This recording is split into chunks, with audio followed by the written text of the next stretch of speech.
Según Génesis 47, 12, 27, durante la sequía en Egipto, José almacenó y preservó el alimento. Para subsistir, la gente tuvo que venderlo todo y, al fin, incluso a sí mismos. Ese es el precio de vencer.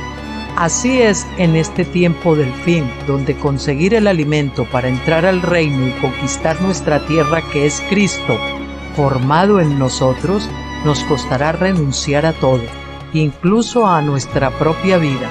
Pero a cambio de nuestro todo, tendremos su todo y reinaremos con él. Con ustedes, José.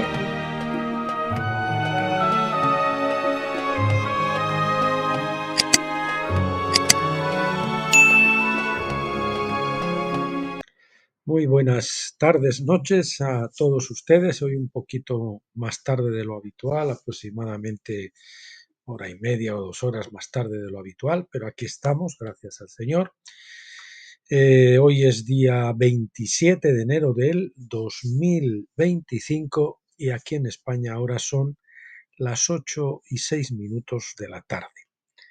Tarde-noche, como les dije. Bien, vamos a anunciar primeramente el vídeo que Dios mediante veremos el próximo miércoles, que se titula Proceso de quebrantamiento y cambio de preconcepciones, palabras proféticas, basado en una visión profética de Sherry Edwards Mackay. Y es un artículo de mi libro Reflexiones acampados en Gilgal 3.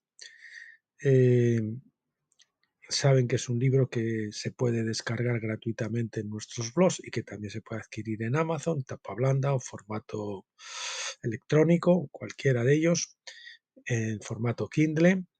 Y bueno, simplemente les hago una pequeña semblanza para que ustedes sepan de qué va a haber. Yo lo he retitulado de alguna forma Estancamiento versus preconcepciones rancias o rancias preconcepciones que tenemos. A veces nos estancamos en el sitio de nuestra tienda y como no queremos ampliar, no nos da miedo crecer, etcétera, etcétera, pues nos detenemos y no podemos avanzar. Y esta es una visión muy curiosa que estaba nada menos que el 12 de marzo de 2018, donde yo pues estaba observando a mi alrededor que muchas personas que el Señor les estaba llevando a morir a la carne y cruzar del otro lado del velo a la tierra prometida de tabernáculos, pues estaban negando a entrar por diversas razones. Un montón de artículos donde yo decía los que entrarán con electroshock, con camina de fuerza, etcétera, etcétera, cosas así, ¿no? Que en aquella época estaban ocurriendo y que por desgracia muchos años después todavía ahí siguen estancando y están un poquito como los carros que están con las ruedas atrapadas en el lodo y por más que aceleran y quieren, lo que hacen es que se hunden más, ¿no? Y así es, los que están siempre dando vueltas en la rotonda desértico, pues se la pasan vagando, vagando, vagando en el desierto de Pentecostés, porque en realidad hay un miedo a completar ese bautismo de fuego, a completarlo hasta la culminación, que es esa parte quizás sea la más difícil, donde el Señor nos permite acabar con el último ídolo o los últimos ídolos que son a los que más nos aferramos, ¿verdad? A los que más nos aferramos y los que más nos cuesta entregarle al Señor, una esposa, un hijo, trabajo, una novia, yo qué sé, ¿no? Una atadura que haya por ahí. Y en fin, vamos a tratar ese tema que me parece que es muy interesante. Además, hay muchas personas pues que no han completado esa salida de Babilonia y se han quedado en alguna parte por el camino estancados, unos un poco más lejos de la Jerusalén espiritual, otros un poco más cerca, pero no han completado el trayecto. Algunos incluso pues llegaron, pues lo veremos el próximo día, al Pisga y otearon la tierra prometida, pero como se negaron a morir al viejo hombre para poder entrar con el nuevo hombre, pues lógicamente se quedaron ahí, simplemente con ese regusto. Y otros, al como los espías falsos o malos espías que dieron el informe falso, pues que entraron como, junto con Josué y Caleb, pero ellos luego se retrajeron, se echaron para atrás por el temor a esos gigantes, por ese temor a ese bautismo de fuego final, a enfrentar esos últimos ídolos, ¿verdad?, que tenemos por ahí, a Amalek y compañía. Bueno, pues ahí está. Eso es lo que veremos Dios mediante el próximo día. Es muy interesante. Les recomiendo que no se lo pierdan. Y bien, lo que teníamos para hoy es continuar con el libro del doctor Stephen Jones, Términos básicos de la escritura. En concreto vamos a ver hoy qué es eterno. Parte 1 y parte 2 lo vamos a ver conjuntamente, ¿no? O sea, el tema es qué es eterno, qué significa la palabra eterno, que viene traducida como eterno en las Biblias, que en casi todas prácticamente, que viene de la palabra hebrea olam y cuyo equivalente en griego, según la versión de los 70, que podemos ser, que es el diccionario para trasladar del hebreo y al griego, ¿no?, del Antiguo Testamento, en este caso, para que sepamos lo que significa. Sería el diccionario griego-hebreo, ¿verdad? Eh, y bueno, vamos a ver que la mayoría de las veces esto está mal traducido y mal interpretado, por, precisamente porque no queremos o no hemos querido no hemos podido apartar nuestras preconcepciones en cuanto a ciertos temas. Y por eso los traductores se han visto en un brete de contradecirse a sí mismos en sus creencias o traducir correctamente, y eligieron pues complacerse a sí mismos en muchos casos, en la mayoría. Bien, ¿qué es eterno? La mayoría de las traducciones modernas de la Biblia usan las palabras eterno y sempiterno, o perpetuo si quieren también, al traducir la palabra hebrea del Antiguo Testamento olam, acabado en M, y la palabra griega aionian en el Nuevo Testamento. Esto ha causado mucha confusión y mala interpretación de las Escrituras, especialmente cuando se habla del juicio divino. La palabra griega traducida como eterno es aionian. Es una palabra que quiere decir perteneciente a una edad o eón o siglo, que también se traduce en muchas versiones. Aion se traduce en inglés como eón. En este caso se traducirá en castellano, en español o en castellano, como quieran, que quiere decir, pues eso, una edad, un eón, un siglo, lo que le llaman el siglo, ¿no?, que no quiere decir exactamente 100 años, sino es una etapa, una era o edad. Una era o edad es normalmente un periodo de tiempo limitado, o sea, tiene un final, que tiene un principio y tiene un final. Sin embargo, las edades pueden tener diferentes periodos de tiempo, por lo que la palabra realmente significa un periodo de tiempo indefinido o desconocido, pero indefinido no es lo mismo que infinito, es decir, perpetuo, que nunca acaba. Bien, siguiente epígrafe. Las edades tienen comienzos. Hebreos 11:3 dice: por la fe entendemos que los mundos, aquí hay una confusión en la traducción, se ha traducido por mundos, cuando en realidad la palabra es aionias, que quiere decir edades. Por la fe, decía Hebreos 11:3, entendemos que los mundos fueron preparados por la palabra de Dios, de modo que lo que se ve no fue hecho de cosas visibles, sino invisibles. Entonces aquí se traduce edades, en vez de traducir correctamente como edades, se traduce mundos. En el momento de la creación, Dios, en su conocimiento previo, su presciencia, creó las edades venideras. Cuando creó el tiempo, dividió ese tiempo en edades. La palabra griega aionias, en plural, que es el plural de aion, no significa mundo, pero los traductores difícilmente podrían traducir la palabra como eternidad. Después de todo, eso implicaría que la eternidad tuvo un punto de inicio. Entonces, pues, como era contradictorio, pues lo tradujeron mal, ¿no? Así que la King James Version y la New American Standard Bible lo traducen como mundos, lo que sirvió para encubrir la creación del tiempo. En lugar de entender que eran los tiempos o edades, la gente ha entendido que fueron pues los mundos físicos, ¿no? De nuevo leemos en Hebreos 1:2. En estos postreros días nos ha hablado por el Hijo, a quien constituyó heredero de todo, por quien asimismo hizo el mundo, es decir, aionias, edades.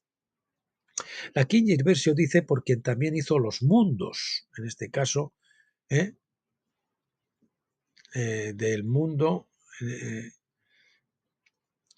se dice mundos en plural, lo que al menos reconoce que aionias es plural. Sin embargo, el autor de Hebreos, no nos estaba diciendo que Dios creó el mundo o los mundos, nos estaba diciendo que Dios creó las edades, el tiempo mismo. Si el autor realmente hubiera pretendido hablar del mundo o de los mundos, habría usado la palabra griega ge, pronunciada gei, que se refiere al mundo físico. Todavía usamos el prefijo geo, como en geografía o geopolítica, etcétera, para describir asuntos terrenales. Es decir, había una palabra concreta para eso y no se usó esa por alguna razón, pero los traductores, en vez de buscar la palabra correcta, pues para no decir que la eternidad tenía un comienzo, porque era contradictorio, pues pusieron mundos. Pablo escribe en Tito 1, versículo 2, acerca de cosas que Dios prometió, proconon aionian, es decir, antes de los tiempos, aionian, es decir, antes de la creación de los siglos.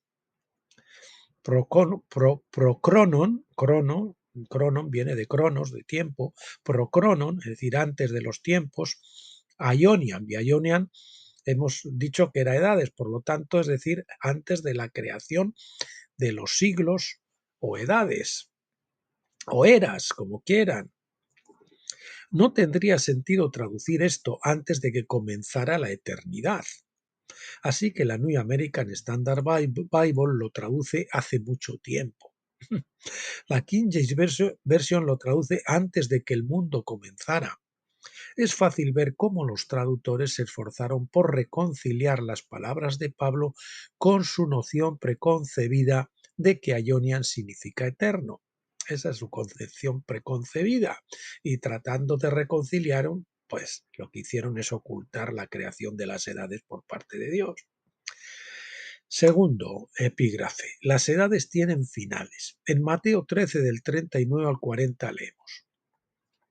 Y el enemigo que la sembró, se refiere a la cizaña, es el diablo, y la siega es el fin del siglo. En este caso la palabra es otra vez aion, edad, y los segadores son los ángeles. Así como se recoge la cizaña y se quema con fuego, así será al final del siglo. Otra vez la palabra aion o edad, que en este caso está siendo traducida por siglo. La King James Version dice el fin del mundo. La New American Standard Bible traduce esto correctamente, admitiendo tranquilamente que aion y aionian no son eternos, sino periodos limitados de tiempo que llegan a su fin.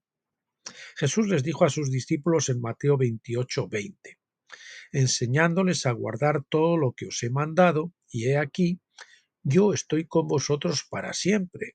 Literalmente dice todos los días hasta el fin del siglo. La palabra ahí es aionios, quiere decir hasta el fin de la edad.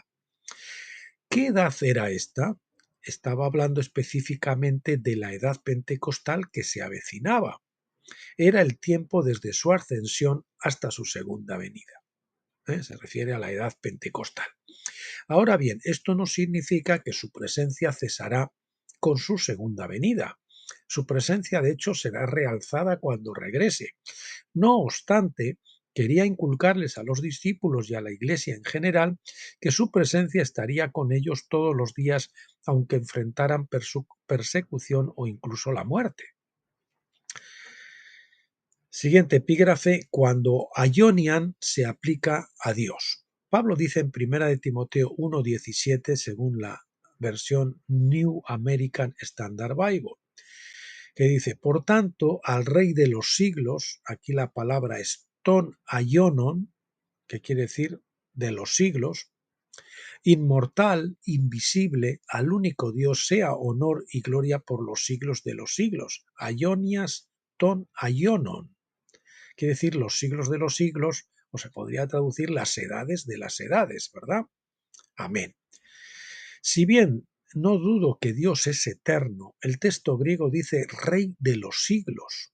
Esto puede verse en parte como el Rey del tiempo que está por encima del tiempo y no está restringido por él, porque él creó el tiempo. También podemos leer esto en el sentido de que él es soberano a lo largo de los siglos o edades de la historia de la tierra. Por eso también se le da honor y gloria por los siglos de los siglos o edades de las edades. La palabra ton, T-O-N, significa de la, no y, no quiere decir conjunción copulativa y, sino ton quiere decir de la. Edades de las edades se refiere a la más grande de las edades, las edades culminantes. Dice, serían las edades culminantes, no sé si tal vez ahí hubiese querido traducir la edad culminante, así como el cantar de los cantares de Salomón es es el más grande de los cantares y el santo de los santos, es el lugar santísimo. Una buena pista sobre el significado de los siglos o edades de las edades se encuentra en Apocalipsis 11:15, donde leemos: el reino de este mundo se ha convertido en el reino de nuestro Señor y de su Cristo, y reinará aionas ton aionon, quiere decir por los siglos de los siglos o edades de las edades. Las edades de las edades son las edades culminantes en el futuro. Primero está la edad, así en singular la edad, que esto es clave para el tema del milenio y el tema de los vencedores, ¿no? Que es lo que los judíos llaman la edad mesiánica o el gran milenio sabático, ¿verdad? El gran milenio sabático. Cristo reinará sobre la mayor parte de la tierra durante esa edad, pero no sobre toda. El reino de Cristo será un reino de luz, pero también estarán las tinieblas de afuera. Es decir, que en el milenio va a haber gente que todavía no está dentro del reino de la luz, sino que están fuera del reino. Naciones que no han aceptado todavía a Cristo estarán en las tinieblas de afuera. Mateo 8:12, también Mateo 22:13, Mateo 25:30. Esas tinieblas de afuera que describen la tierra de Gog y Magog, Apocalipsis 28, que permanece fuera de su dominio. Gog y Magog finalmente son conquistados hacia el final de los 1000 años, que se rebelan, pero el Señor los destruye con sus vencedores, ¿verdad? Apocalipsis 20 del 7 al 9.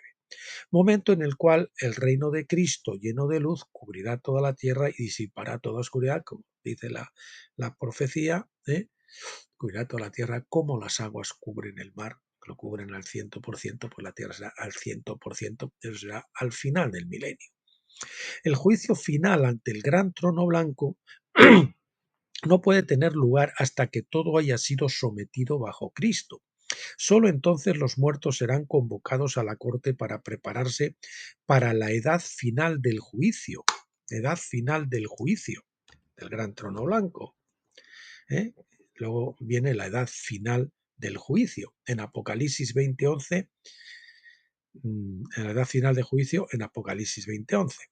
Estos dos siglos de los siglos o edades de las edades, creo, terminarán con el gran jubileo de la creación, momento en el cual el tiempo, como lo conocemos, dejará de ser relevante. Al completarse los 49.000 años, o 42.000 más 7.000, después de que haya ocurrido los 6.000 años más el milenio sabático. Entonces, cuando Pablo dice en 1 Corintios 15:26 que el postrer enemigo que será destruido es la muerte, será cuando la primera muerte, es decir, la mortalidad, nacemos muertos y morimos poco a poco, ¿verdad? Desde que nacemos empezamos a morir. Cuando la primera muerte, la mortalidad, sea eliminada en el juicio del gran trono blanco. cuando todos resuciten de entre los muertos y cuando la muerte sea arrojada al lago de fuego. Pero esa es la primera muerte, no la segunda muerte, ¿verdad? La segunda muerte en realidad es el bautismo de fuego, el cada día muero, que ellos tendrán que cumplir los que no lo hayan cumplido completa aquí en vida. Apocalipsis 20:14, la segunda muerte, que es una muerte de la carne que todos hemos de experimentar en un momento u otro, será abolida por el jubileo al final de los tiempos, el gran jubileo de la creación. Por el gran, vamos a poner otra vez, gran jubileo al final de los tiempos. Pero Aionian es solo el equivalente griego de la palabra hebrea olam. Esta equivalencia se remonta a aproximadamente el 280 a.C., cuando 70 rabinos de Alejandría comenzaron a traducir las escrituras hebreas al griego para acomodar a la población judía que había crecido en un entorno de habla griega, para acomodarla, vamos a poner, acomodarlas, las escrituras hebreas, acomodarlas a la población judía que había crecido en un entorno de habla griega. Esta generación ya no hablaba hebreo, por lo que se hizo necesario traducir las escrituras a su idioma hablado. Esa traducción fue conocida como la Septuaginta, que es la traducción de los 70. En los siglos siguientes, la Septuaginta se convirtió en algo así como un diccionario hebreo-griego que estableció el estándar para la forma en que las palabras hebreas debían expresarse en griego. Este fue el estándar usado en el lenguaje del Nuevo Testamento. El punto, o sea, la cuestión, es que Aionian es el equivalente más cercano a la palabra hebrea olam. Así que cuando la gente hablaba de castigo eterno, empleaba la palabra griega Aionian para expresar la definición hebrea de olam, que ya hemos dicho que es una edad o periodo indefinido, más largo, muchos años o muchísimos años, pero no eterna, en la mayoría de los casos, en la inmensa mayoría. Para expresar la definición hebrea de Olam, es decir, los conceptos, las palabras griegas expresan conceptos hebreos y tenemos que ver cuál es el equivalente hebreo para que entendamos el concepto, si no nos vamos a equivocar. Entonces, la parte 2, que es la que viene ahora, en la parte 2 discutiremos el significado de la palabra Olam. Bien, capítulo 12, ¿qué es eterno? Parte 2. Gran parte del Nuevo Testamento se escribió originalmente en hebreo o arameo y luego se tradujo al griego para llegar a una audiencia más amplia. En el siglo V, Jerónimo tradujo la Biblia en latín, la famosa Vulgata, y esto se convirtió en el estándar de la Iglesia hasta que los reformadores comenzaron a traducir la palabra a los idiomas comunes de la gente. Algunas de las traducciones en los últimos siglos simplemente tradujeron de la traducción latina, es decir, la Vulgata, a los idiomas de la gente común. Esa, por supuesto, no fue la forma más precisa de traducir la Biblia y causó algunos problemas que veremos más adelante. Sin embargo, necesitamos entender que el texto griego del Nuevo Testamento era una forma de expresar pensamientos hebreos y definiciones de palabras hebreas. En griego, usando los equivalentes más cercanos que había en el idioma griego, lógicamente.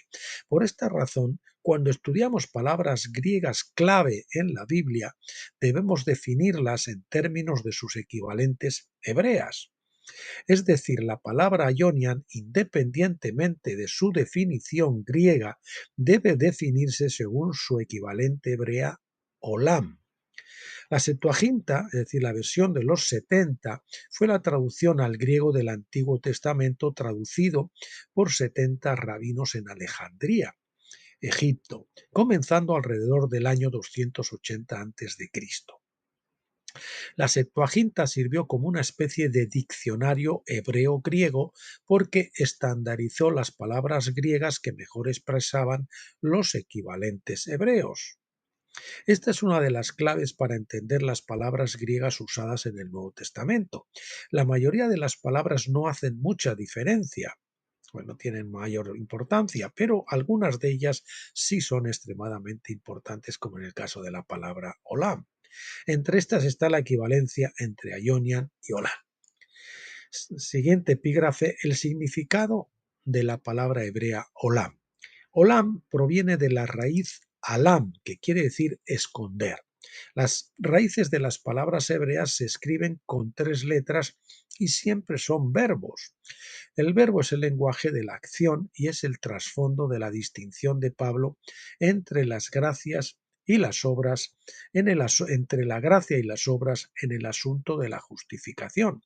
Olán es un sustantivo que significa escondido. Cuando la palabra se aplica al tiempo, significa un periodo de tiempo oculto o desconocido. Dice, esto va a durar Olán. Bueno, no sabemos, va a durar un tiempo, pero no sabemos cuándo va a terminar. En este caso, uno debe mirar el contexto para ver el tiempo real al que se refiere. Es importante, y recuerden el dicho, el adagio, que un texto fuera de contexto es un pretexto. Y los traductores, pues olvidándose el contexto, cometieron errores por tratar de arrimar el ascua a la sardina de su entendimiento, ¿verdad? En lugar de a lo que la palabra la palabra de Dios quería expresar en realidad. En este caso uno debe mirar el contexto para ver el tiempo real, decíamos. La palabra olam no lo dice porque es indefinida y se puede aplicar por igual a un espacio de tiempo corto o largo o incluso alguna vez las muchas menos eterno. Así leemos en Primero de Reyes 10:3. Salomón respondió a todas sus preguntas. No hubo nada oculto. Ahí es la palabra alam, quiere decir oculto, escondido, oscuro, que el rey no le explicara. Respondió a todas sus preguntas y no hubo nada tan oculto. Ahí vemos que la palabra Alán quiere decir escondido, oscuro, que el rey no le explicara. De nuevo leemos en Job 28:21. Así está escondido, es otra vez la palabra Alam, de los ojos de todos los vivientes y escondido de las aves del cielo. David se quejaba a Dios en el Salmo 13:1. ¿Hasta cuándo, oh Señor? ¿Me olvidarás para siempre?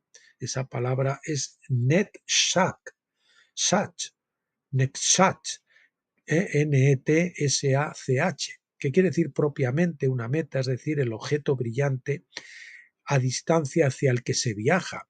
¿Hasta cuándo ocultarás, ahí está la palabra Alam, tu rostro de mí? Ocultarás, Alam, tu rostro de mí. Está claro que David no sabía cuánto tiempo Dios escondería su rostro de él.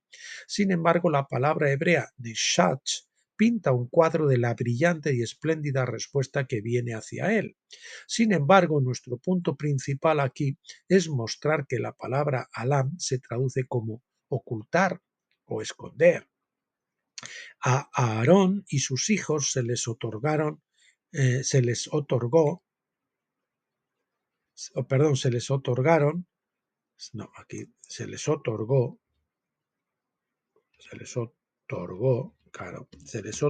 la porción de las ofrendas elevadas para siempre.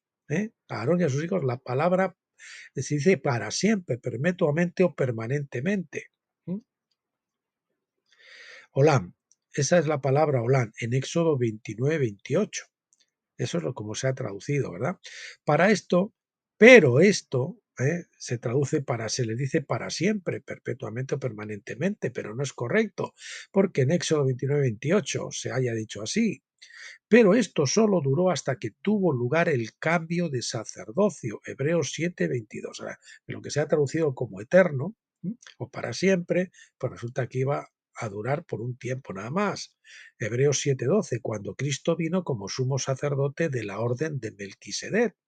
Es decir, los sacerdotes tuvieron eso para siempre hasta que vino el sacerdocio de Melquisedec, hasta que vino Cristo, pero no eternamente. Sin embargo, se ha traducido así. Cuando Cristo vino como sumo sacerdote de la orden de Melquisedec, eso se acabó. Siendo de la tribu de Judá, no podía calificar como sumo sacerdote de Aarón, Hebreos 7:14. Por lo tanto, Aarón y sus hijos fueron llamados a recibir una porción de las ofrendas por un tiempo, por un periodo de tiempo indefinido y limitado. Lo mismo puede decirse de todos los sacrificios de la ley, que debían ofrecerse para siempre o perpetuamente, permanentemente. Los sacrificios diarios debían ser ofrecidos cada día de expiación por el sumo sacerdote ungido en el nombre de la nación. Levítico 16:34 dice: ahora tendréis esto por estatuto perpetuo. La palabra alán, mal traducida perpetuo aquí, para hacer expiación por los hijos de Israel por todos sus pecados una vez cada año. Asimismo, se suponía que las personas debían limpiarse con las cenizas de una vaca roja como estatuto perpetuo, olam, números 19:10. ¿Cuántos cristianos siguen esta práctica hoy en día? Ninguno. Entonces, ¿cómo puede decirse que esta práctica es perpetua o para siempre? Como traduce la King James Version. Traducir esto como perpetuo va en contra de la comprensión de la ley del Nuevo Testamento, que la ley iba a tener un final. La ley de los sacrificios, quiero decir, no la ley en sí. La muerte de Cristo en la cruz fue el sacrificio final por el pecado, después de lo cual Dios comenzó a despreciar los sacrificios ofrecidos por los sumos sacerdotes aarónicos. Dios también prometió dar la tierra de Canaán a los israelitas para siempre. Olán. Leemos esto en Éxodo 32:13. Y toda la tierra de la cual he hablado, y toda esta tierra de la cual he hablado, la daré a tu descendencia y la heredarán para siempre. No es cierto, ¿verdad? Mal traducido. La heredarán por un periodo. Olam. ¿Por qué? Porque fueron echados de ahí, ¿no? ¿Verdad? Tanto Judá como Israel, o Israel como Judá. Este siempre solo duró hasta los cautiverios de Israel y de Judá. Y aunque Judá regresó después de estar en Babilonia durante 70 años, finalmente también fueron expulsados de la tierra después de la invasión de Tito, ¿verdad? En el 70 después de Cristo. En Hebreos 8, del 6 al 7, leemos que Dios nos dio un mejor pacto establecido sobre mejores promesas. Mejor pacto, mejores promesas, porque si aquel primer pacto hubiera sido sin defecto, no se habría buscado ocasión para un segundo. Hebreos 11:16 explica que Abraham y los demás hombres y mujeres de fe deseaban una patria mejor, es decir, celestial. Por esta razón, Dios les ha preparado una ciudad, es decir, la ciudad celestial, la Nueva Jerusalén. ¿A usted no les chocaba cuando decían que Abraham y esos que no querían la tierra, que esperaban una tierra mejor, y luego resulta que nos dicen que ahora se va a recuperar la tierra y que el Señor va a venir y va a gobernar allí? ¿No? Sea contradictorio, esto uno no lo acaba de entender, pero como todo el mundo lo decía, pues lo seguía, ¿verdad? ¿Por qué? Porque el velo estaba todavía sobre nuestros ojos, el segundo velo no había sido quitado, el velo que separa Pentecostés de tabernáculos, el santo del santísimo, no había sido removido. Por esta razón, Dios les ha preparado una ciudad, es decir, la ciudad celestial, la Nueva Jerusalén. Por lo tanto, la vieja tierra de Canaán tenía la apariencia de la herencia que Dios prometió, pero en realidad era sólo un tipo y sombra de la verdadera promesa que Dios tenía en mente. La vieja tierra les fue dada, Olam, es decir, por tiempo indefinido, pero no para siempre. Pero la mejor patria se les da a los fieles de forma permanente. Vemos entonces cómo Olam, y su raíz Alam no deberían traducirse para siempre o perpetuamente, o como si quisieran decir que sabemos con precisión cuánto ha de durar algo. Transcurrido el tiempo suficiente, por supuesto, termina el para siempre y lo que está oculto se revela, pero hasta que llegue ese momento, Olam es un periodo de tiempo desconocido y por lo tanto indefinido, pero no infinito, eterno, sempiterno o perpetuo.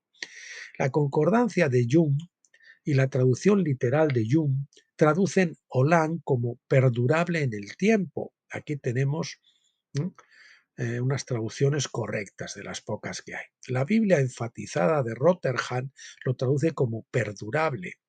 La Emphatic Diaglott del Nuevo Testamento evita toda controversia al negarse a traducir a Ionian con cualquier equivalente en inglés. Y esto deja que el lector forme su propia conclusión. Todos estos eruditos están de acuerdo en que la duración de un periodo de tiempo olam es indefinida y es oculta para nosotros. esas 3 Biblias, escritas por 3 eruditos, están de acuerdo en que Olam quiere decir indefinido y oculto para nosotros, pero no infinito o eterno. Bien, el pacto eterno con fines. Aquí vamos a ver otro ejemplo. Existe un pacto que se ha traducido como eterno, pero mal traducido porque Fines, el sacerdocio de Fines y sus descendientes, finalizó y fue sustituido por el sacerdocio de Sadoc. El pacto eterno con fines. Dios hizo un pacto de un sacerdocio eterno, la palabra Olam, con fines. El nieto de Aarón. Leemos esto en Números 25 del 12 al 13. Fue por aquello de que él pues cuando la gente pecó con los moabitas y un príncipe de Israel pues se trajo una moabita y la metió en su tienda y tal, allí fue Fines y lo atravesó a ella y a él, los atravesó con la lanza. Y entonces, en premio a eso, el Señor, por haberse levantado contra ese pecado tremendo, pues le otorgó a Fines el sacerdocio Alam por un largo periodo que no sabíamos cuál. Por tanto, he aquí yo le doy mi pacto de paz, Números 25, 12, 13. Dice, por tanto, he aquí yo le doy mi pacto de paz y será para él y para su descendencia después de él, pacto de sacerdocio Alam, que se ha traducido como eterno, porque tuvo celo por su Dios e hizo expiación por los hijos de Israel. La King James Version traduce esto como un sacerdocio eterno, pero ¿fue realmente eterno? No, su dinastía duró solo hasta la época de Salomón, cuando el sumo sacerdote Abiatar fue reemplazado por Sadoc. Ya saben, debido a los pecados de Elí y tal, todavía duró un poquito más, pero luego ya el sacerdocio les fue quitado. Fue reemplazado por Sadoc, que pertenecía a una familia sacerdotal diferente de la de Fines. Este sacerdocio eterno, entre comillas lo de eterno, dado a Fines y a su descendencia después de él, duró solo 437 años, en este caso un periodo corto. Primero de Reyes 2, 27, bueno, tan corto, ¿no? Pero comparado con los tiempos de otras edades, pues sí, es corto. Primero de Reyes 2, versículos 27 y 35 dice: Entonces Salomón destituyó a Abiatar del sacerdocio del Señor para que se cumpliera la palabra del Señor que había dicho acerca de la casa de Elí en Silo. Fue cuando el Señor decidió retirarle el sacerdocio en Silo y luego, pues un poco más tarde, el rey puso a Benaía, hijo de Joiada, sobre el ejército en su lugar, de Joab, y el rey nombró sacerdote a Sadoc en lugar de Abiatar. Abiatar no sé si sería, pues yo qué sé, nieto, bisnieto, no tengo ni idea en este momento, no me acuerdo. Entonces, ¿qué podemos decir acerca de las promesas de Dios? ¿Fracasó el pacto de Dios con Fines? ¿Fue su sacerdocio realmente eterno o perpetuo? La respuesta es no, pero ciertamente fue Olam. Duró un periodo indefinido, más o menos largo, más o menos corto, pero que tuvo un final. Debía durar indefinidamente, dependiendo de cuánto tiempo sus descendientes permanecieran fieles a Dios. Si hubiesen permanecido fieles, pues hubiesen continuado, pero en el momento en que dejaron de ser fieles, pues eso se acabó. El tiempo real estuvo oculto hasta el día en que Abiatar fue reemplazado por Sadoc. Vamos a ver otro ejemplo más, el ejemplo de Jonás. Jonás también estuvo en el vientre de la ballena para siempre, la palabra Olam, como leemos en Jonás 2, del 5 al 6. El agua me rodeó hasta la muerte, el gran abismo me envolvió, las malas hierbas se envolvieron alrededor de mi cabeza, descendí a las raíces de las montañas. La tierra con sus cerrojos me rodeó para siempre. Ahí tenemos la palabra Olam, para siempre, mal traducido para siempre. Pero tú sacaste mi vida de la fosa, Señor. Dios mío, ya sabemos que tuvo solo 3 días y 3 noches. El para siempre de Jonás resultó ser por 3 días y 3 noches, Jonás 1:17. De hecho, somos afortunados de que Jonás no se quedara en el vientre de la ballena, porque él era un tipo de Cristo. No querríamos que Jesús estuviera en la tumba para siempre. En cambio, lo vemos resucitado de entre los muertos, segunda de Timoteo 2:8, y esta es también nuestra esperanza. Bueno, la parte final, la parte 3 de que es eterno, que yo me he confundido al principio, pensaba que eran solo 2 partes, pero son 3 porque esta es muy corta y entonces lo metemos todo en un solo vídeo para que quede como tiene que quedar. Y así tengamos en un solo vídeo lo que es el tema de qué es eterno.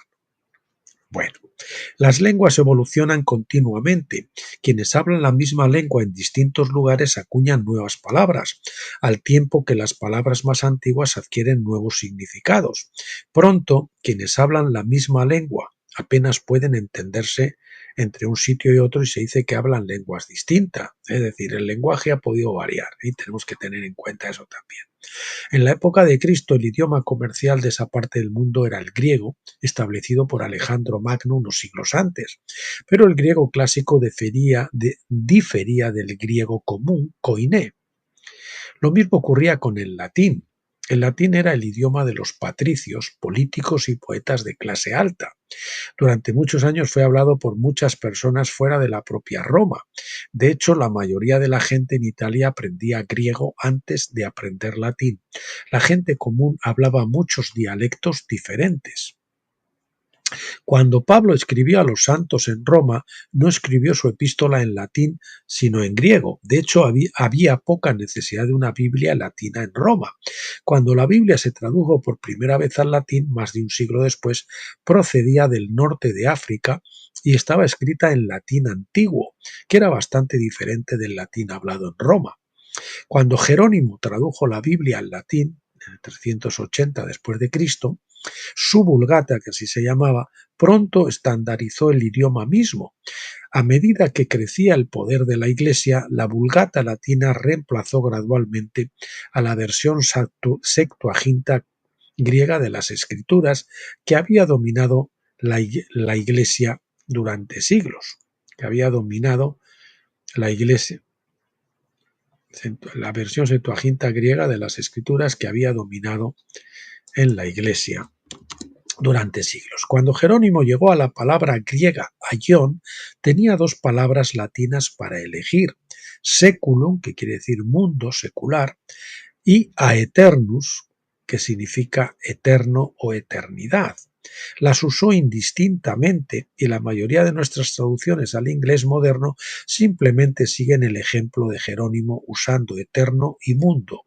Para Jerónimo, seculum y aeternus tenían significados similares y ambas palabras se usaban en varios dialectos latinos, pero en los idiomas inglés o español actuales, mundo y eternidad son completamente diferentes. En los diccionarios latinos, seculum significa una generación, una época, el mundo, los tiempos, el espíritu de los tiempos e incluso un siglo.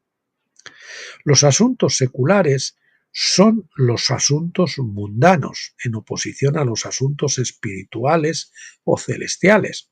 Eusebio, el obispo de Cesarea, a principios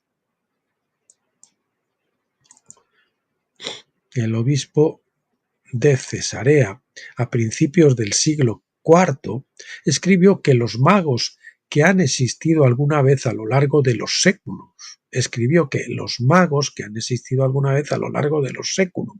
es decir, en épocas pasadas, el significado de la palabra era similar a la palabra griega aion o edad.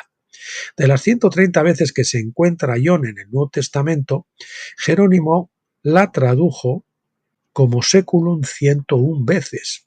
Usó aeternum solo 27 veces. La palabra griega aionian se tradujo como aeternum 65 veces de 70 veces.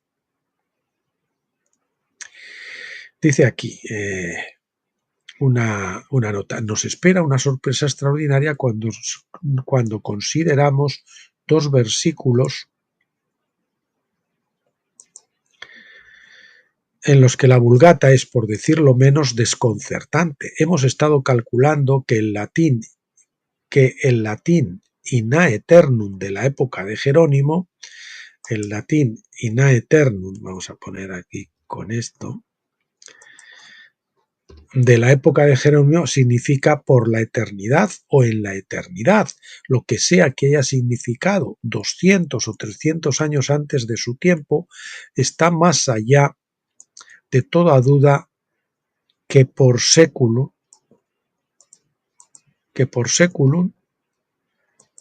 está más allá de toda duda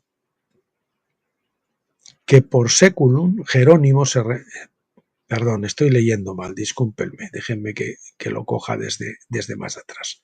Hemos estado calculando que el latín in aeternum de la época de Jerónimo significa por la eternidad o en la eternidad, lo que sea que haya significado 200 o 300 antes de su tiempo. Está más allá de toda duda que por séculum Jerónimo se refería a un periodo de tiempo limitado, un eón, pero por aeternum parece haber querido decir algo diferente. ¿Quiso decir eternidad?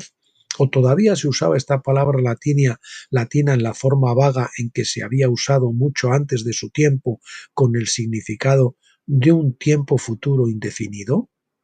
Farrar dice que incluso los padres latinos que tenían un conocimiento competente del griego sabían que aeternum fue usada de la misma manera vaga por un periodo indefinido. En escritores latinos como Aionion fue usada en griego. ¿De dónde la eternidad? Ese es el libro de que citamos, es una cita de ¿De dónde la eternidad? De Alexander Thompson.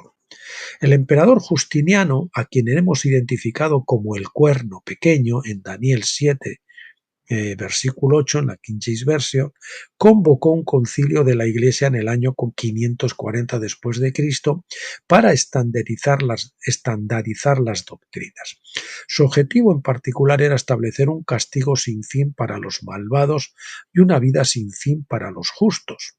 Entonces, cuando expuso su posición en una carta al patriarca Mennas de Constantinopla, escribió: «La Santa Iglesia de Cristo enseña una vida ateleuteros aionios, es decir, aionian sin fin para los justos, y un castigo ateleutetos sin fin para los malvados». Simplemente debería haberse quedado con el término bíblico aionian, pero Justiniano era consciente de que la mayoría de la Iglesia en ese momento creía en la reconciliación universal. Escuchen esto. Y que aionian no significara sin fin, por lo que estaba decidido a insertar la infinitud en un credo rígido. Por esto tuvo que añadir la palabra ateleutetos para que dijera lo que él quería que dijera. Quizás estaba reaccionando al hecho de que Orígenes, el universalista 3 siglos antes, había afirmado correctamente: creemos en el castigo aionio. Orígenes podía creer en el castigo aioniano sin creer en el castigo sin fin, porque aionian no significaba tiempo sin fin. De esta manera la Iglesia comenzó a cambiar el pensamiento cristiano para que al final aionian y aeternus pasaran a significar eternidad, pero esta fue una evolución del lenguaje, como vemos con todos los idiomas cuyas palabras a menudo cambian de significado a lo largo de los siglos. Ya saben, los cambios, las metiduras de pata de los humanos y demás, pues han causado mucha confusión. Simultáneamente, los propios patrones de pensamiento más profundos cambiaron del griego al latín, tal como habían cambiado previamente del hebreo al griego. El cambio de los patrones de pensamiento del hebreo al griego afectó principalmente a su visión de la creación misma. El pensamiento hebreo se basaba en la idea de que Dios creó todas las cosas y declaró que eran muy buenas, Génesis 1:31, después de que multitudes de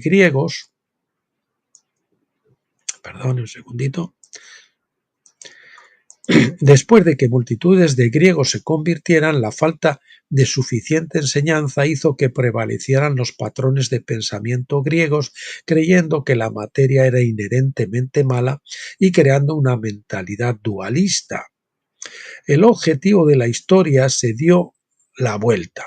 En lugar de que Dios reconciliara la creación consigo mismo, unificando los cielos con la tierra, se decía que el plan divino terminaría que el plan divino terminaría con una gran separación en dos.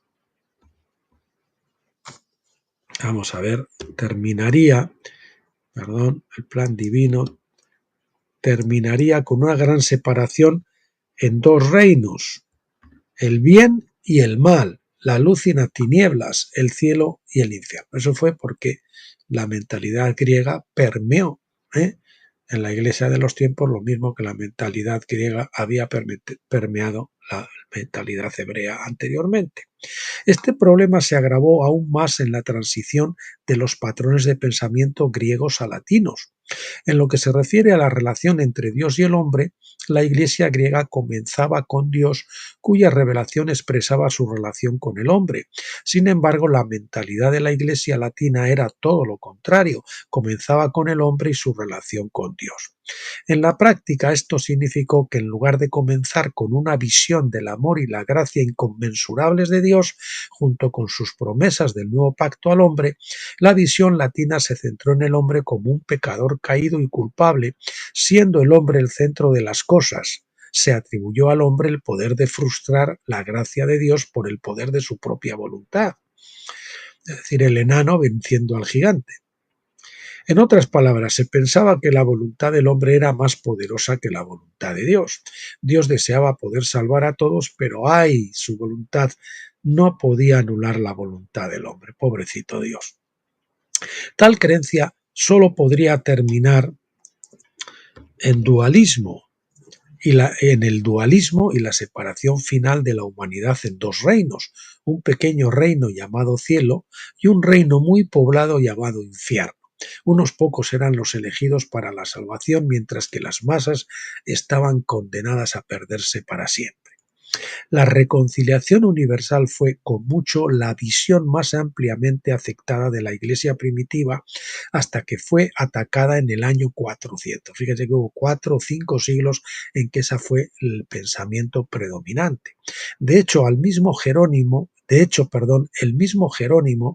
había aceptado plenamente la reconciliación universal hasta el año 400, cuando la disputa surgió en Alejandría y se extendió a Constantinopla. Jerónimo luego escribió al Papa en Roma preguntándole qué posición debía tomar. El Papa le dijo que se pusiera del lado del tormento eterno, del tormento sin fin. Cumplió con esa orden y desde entonces escribió cartas viciosas que harían que los historiadores de la Iglesia se estremecieran en los siglos posteriores. Así que el concepto del jubileo, la gracia y el momento en que todos salen, recuperan su tierra perdida, es decir, son liberados del pecado y recuperan, vuelven a la gracia de Dios, e incluso los escritos de Pablo sobre el todo, es decir, tapanta, repito, así que el concepto del jubileo se perdió, e incluso los escritos de Pablo sobre el tapanta, que quiere decir el todo, de la creación reconciliada con Dios, también se perdieron. Colosenses 1, del 16 al 20.